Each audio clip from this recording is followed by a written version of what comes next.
Don't mind my voice.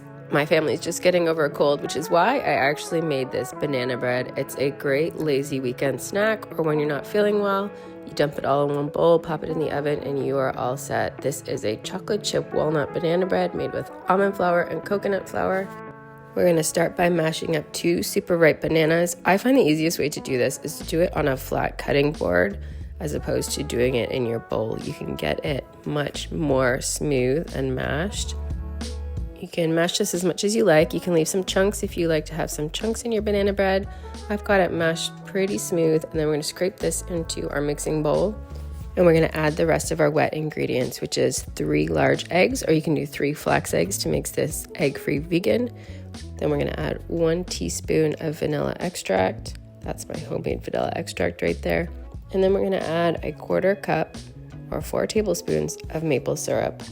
You can also swap out the maple syrup for honey if you like, or a sugar-free syrup to keep the carb count down. Then before adding the dry ingredients, I like to break up the eggs and give this a little bit of a stir.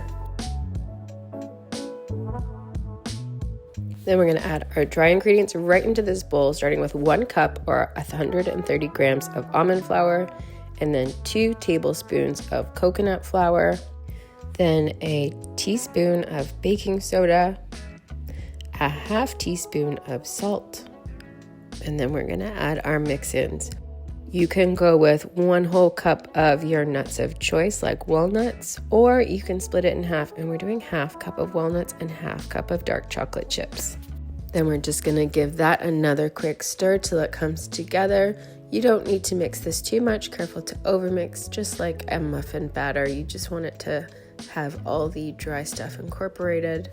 And then we're going to transfer it to a loaf pan. You can spray your loaf pan, or you can line it with parchment paper. We're just going to transfer this all, and then we're going to pop it into our oven that we've preheated to 325 Fahrenheit. And we're going to bake that for 50 to 60 minutes until the toothpick comes out clean. Because this recipe has coconut flour is very easy to burn, so keep an eye on it in the last 10 minutes. You may need to cover it with foil so it doesn't get too dark. I found that coconut flour also varies very much between brands. The brand I'm using at home, I'm not very happy with. It doesn't have very good absorption, and you'll notice when we pull the loaf out of the loaf pan that there's a lot of moisture left in the pan. So if your coconut flour is like that, you can just stand it on some paper towel to absorb the moisture before you slice up your banana bread. However, the coconut flour that we are using at the bakery is much more absorptive. And when I run out at home, I'm definitely going to switch our home to the bakery brand. So when you find a brand you like, just stick with it. So just like any other loaf recipe, you want to let this sit for at least 20 minutes out of the oven before you slice it. I mean, if you really can't wait, you can go ahead and dig in. It's just not going to slice nicely. I've let this sit for at least an hour, but you can see the chocolate chips are still nice and melty.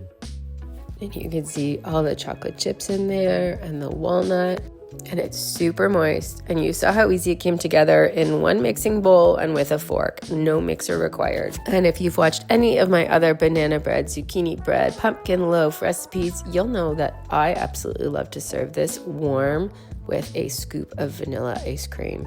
The combo of the warm and the cold is just so delicious. You gotta give it a try.